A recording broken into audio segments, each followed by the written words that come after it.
नमस्कार, news capital express में आप सभी का स्वागत है और मैं हूं आपके साथ भारती लुधिया। ये रुक करते हैं खबर की ओर। 14 जुलाई को हमारे गृह मंत्री मध्य प्रदेश आ रहे हैं और हर जिले में एक कॉलेज का चयन किया गया है, जिसका शुभारंभ गृह मंत्री करेंगे। इस बजट में 40,000 स्वास्थ्य कर्मियों को भर्ती करने की तैयारी मध्य प्रदेश सरकार की है। ग्रामीण क्षेत्रों में जो स्वास्थ्य सुविधा खराब हो रही थी, उसको सही करने का संकल्प भाजपा सरकार ने लिया। मध्य प्रदेश निवेश के मामले में प्राथमिकता से देखा जाने वाला राज्य बन गया है। इस पत्रकार वार्ता में उपस्थित सभी सम्मानित पत्रकार बंधुओं का बहुत बहुत स्वागत है। देश में लंबे अंतराल के बाद किसी पार्टी की लगातार तीसरी बार सरकार बनी है और मोदी जी के नेतृत्व में जिस प्रकार से उनको बहुमत मिला है, ये भारतीय जनता पार्टी की सरकार की और मोदी जी के नेतृत्व में देश में जो काम हुए हैं उस पे जनता का जो आशीर्वाद है वो हम सबको समझ में आता है। वहीं दूसरी ओर मध्य प्रदेश में जिस प्रकार का विधानसभा के चुनाव में जनादेश आया और फिर लोकसभा के चुनाव में 29 में से 29 सीटें, आप सबको याद होगा जब आप पूछते थे कि मध्य प्रदेश में कितनी सीटें आ रही हैं और हम लोग कहते थे कि 29 में 29 आएंगी, तो आप लोग भी भरोसा नहीं करते थे।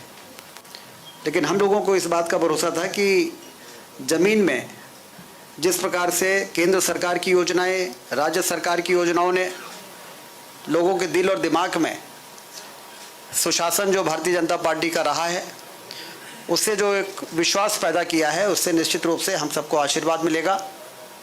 और विधानसभा में 163 सीटें और फिर लोकसभा में 29 में से 29 सीटें, ये दर्शाता है कि मध्य प्रदेश अब भारतीय जनता पार्टी का गढ़ बन चुका है।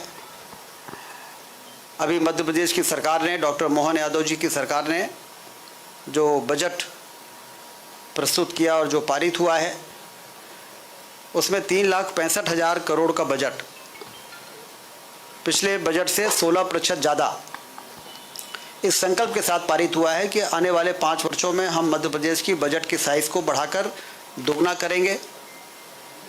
इसका मतलब कि 5 वर्ष बाद जब हम बजट पेश करेंगे तो 7 लाख करोड़ से ज़्यादा होगा। और जब इस प्रकार का बजट आता है तो फिर इंफ्रास्ट्रक्चर के काम के लिए धन की कमी, जो लंबे समय से हमारे प्रदेश में एक बड़ी चुनौती होती थी, हम लोग कभी भूल नहीं सकते। ये वही मध्य प्रदेश है जो 2003 के पहले सड़कों में गड्ढे भरने के लिए भी बजट नहीं होता था, ओवरड्राफ्ट हो जाता था। जब भी बात करो वर्क्स डिपार्टमेंट के लोगों से तो काम करने वाले लोग कहते थे कि साहब हमें चेक तो मिल गया है लेकिन वो इनकैश नहीं हो रहा, ओवरड्राफ्ट हो गया है। लेकिन आर्थिक सुशासन भारतीय जनता पार्टी की सरकार ने जिस प्रकार से 2003 से लाकर लगातार काम करने का काम किया है, उसका ये परिणाम है कि इंफ्रास्ट्रक्चर में ऐतिहासिक काम हुआ है। फिलहाल के लिए इस खबर में इतना ही। देश विदेश की तमाम खबरों को जानने के लिए देखते रहिए न्यूज कैपिटल एक्सप्रेस। नमस्कार।